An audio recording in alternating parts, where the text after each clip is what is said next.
Morning. How are we doing? Bit of homework in today. Nice chilled night last night, actually. I'm trying to get into a habit of going to bed, and this is going to change, obviously, when we take the pub, but I'm trying to get into a habit of going to bed at 10:30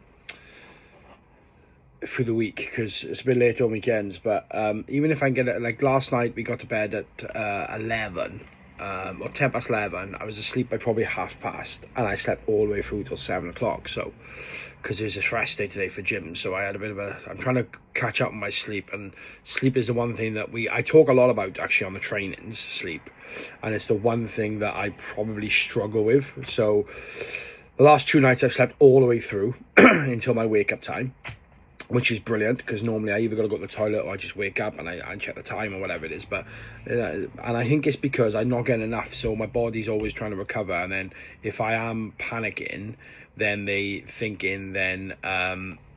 my body's thinking then, oh my god, what if we sleep late, or whatever it is. But last 2 days, really good, really actually, I feel refreshed.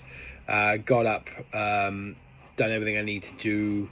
I haven't eaten yet, but I've been working since I got up. Did some breath work, and meditation. I journaled for the first time in a while.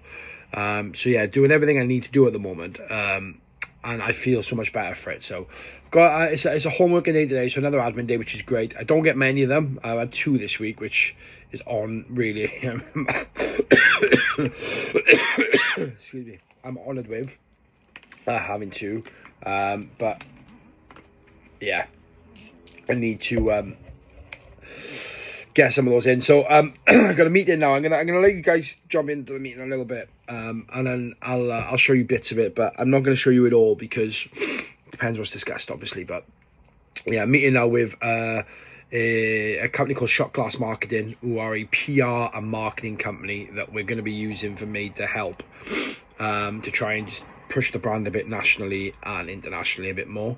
So a meeting between myself, Lindsay, their commercial director, and Sam, who is our Made to Helps CEO.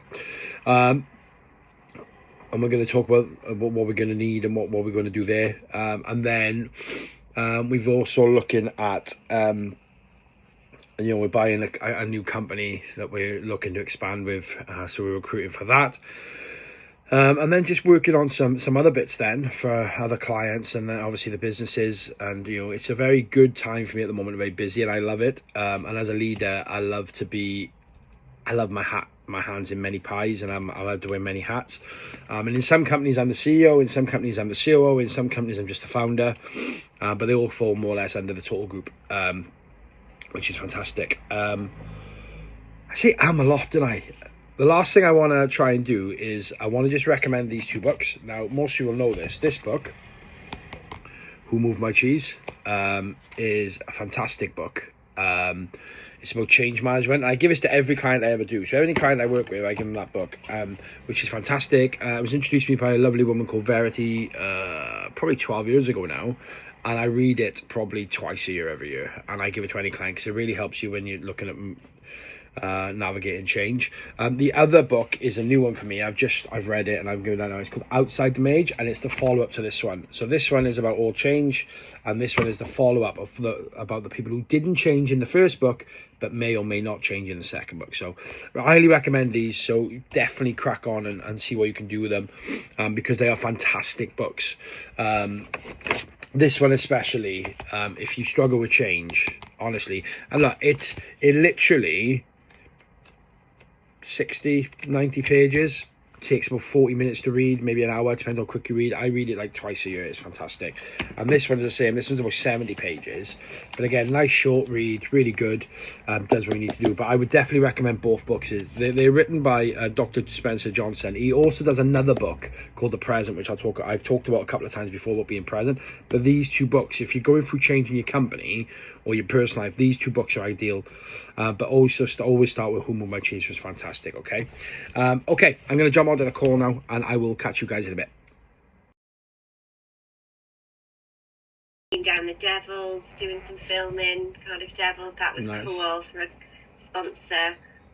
House Solicitors it was, so they sponsor the so we do lots of like partnership activation stuff there.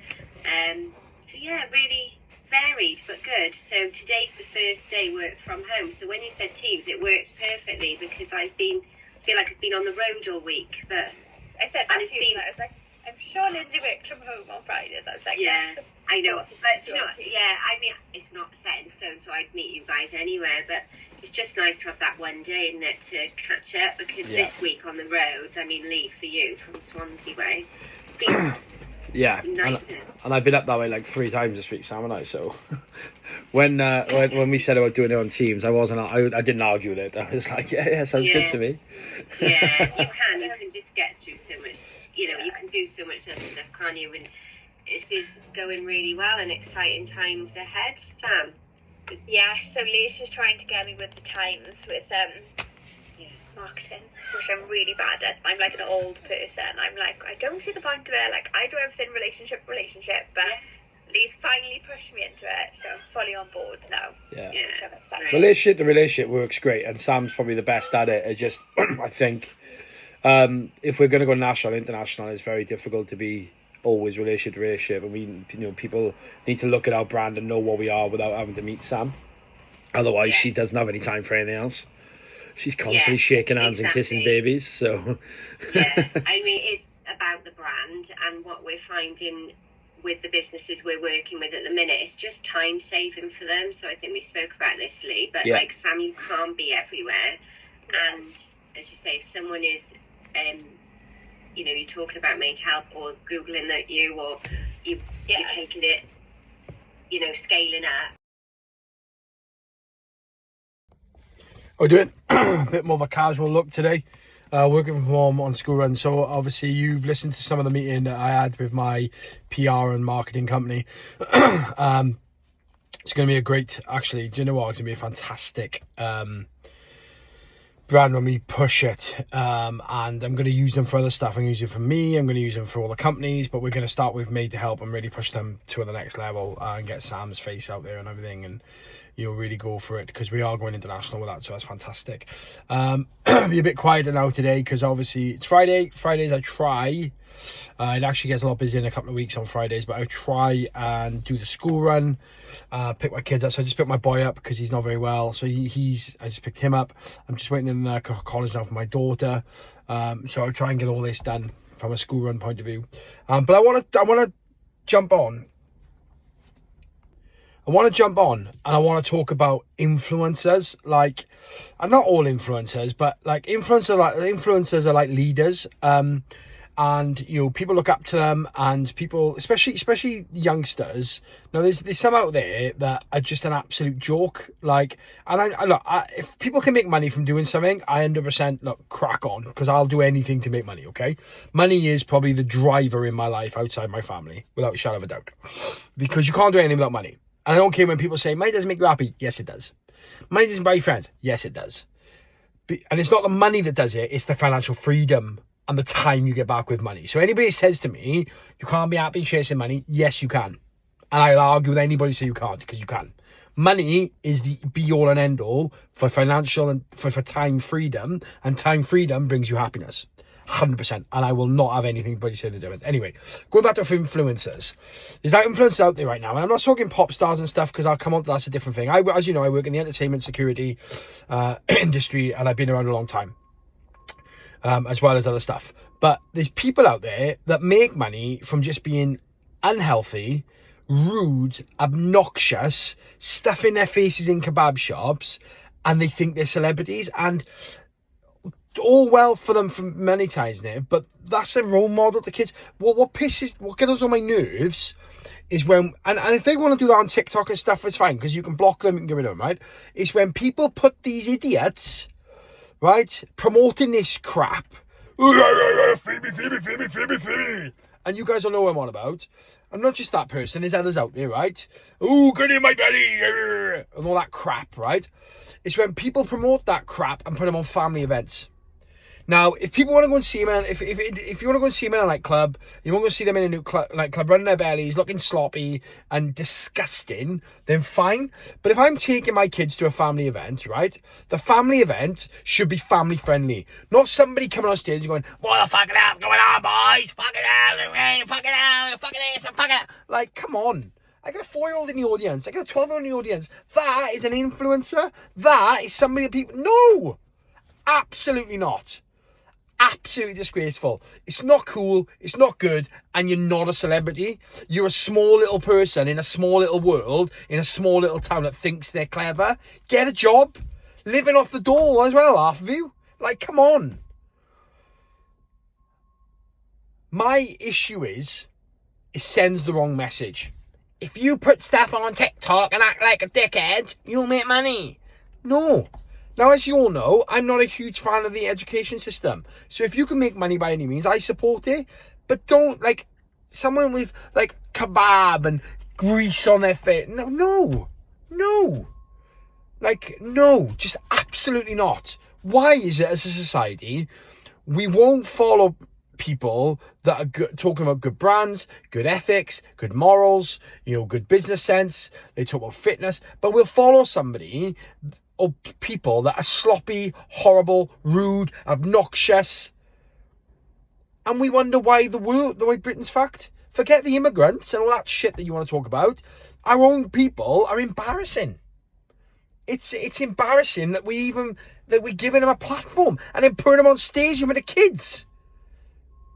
It just annoys me. And I tell you why it is. It always come up, right? I was at an event that a certain person come on stage, they're effing and blinding, mumbled along to a rap that wasn't even theirs. Mumbled mumbled along, and then it's like, oh, and then walks round like they own the place. And I've met the same person on a couple of nightclub doors where we've got security, and they then are giving the same over. Oh, if I come in there and put it on my TikTok, people. No, you won't, because you're a fucking nobody. You'll pay like everybody else. With all due respect to this one person, I've turned Charlotte Church, Katie Price, Gavin Ensign, and bigger names away from doors. So, and they just think that, and then my biggest thing is then, because I've obviously talked about this person, or I've showed, look at that, that's like, he keeps popping up on my TikTok, and it does my fucking head in. So I have to have a rant, because my one son was like, oh, Dad, he makes loads of money like that. Yeah, but look at him. He's going to die by the time he's 30. Like, he's going to die by the time he's 30. He's not going to get a girlfriend. He haven't got a proper job, and all he does is stuff face and can't talk tidy. And that's what we're promoting. That's the next generation of the UK. No wonder everybody wants to leave. Let the people on the boats come across. They can have the country. It's fact. And we have a responsibility as parents and leaders not to allow this to happen, but we don't. We allow this crap. And it all started, and look, I made a lot of money from reality TV, so I'm not going to argue about it, but reality stars come off there thinking they're like in Kim Kardashian. Do you know what I mean? So it's like, we as a society need to set the tone. That's all I'm saying.